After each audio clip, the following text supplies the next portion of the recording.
एक बार एक किसान को खेत के किनारे चील का एक अंडा मिला। वो समझ नहीं पाया कि ये वहां कैसे आया।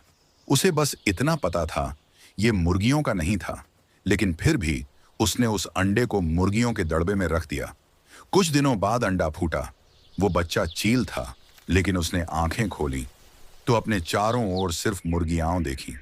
उसे वहीं सिखाया गया जो मुर्गियां जानती थीं। जमीन कुरेदना, दाने चुनना और सिर झुकाकर चलना। वक्त बीतता गया।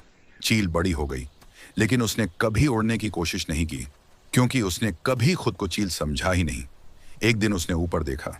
आसमान में एक विशाल पक्षी उड़ रहा था, मजबूत, शांत और आजाद। उसकी सांस थम गई। वो कौन है? उसने पूछा। एक मुर्गी बोली, वो चील है, आसमान का राजा। वो वहां का है और हम यहाँ के।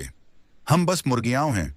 चील चुप हो गई, सिर झुकाया और फिर से जमीन कुरेदने लगी। वो मुर्गी बनकर नहीं मरी। वो इसलिए मरी क्योंकि उसने पूरी जिंदगी दूसरों की बातों पर यकीन किया। अगर तुम मुर्गियों के बीच बड़े होते हो तो चील बनना मुश्किल हो जाता है।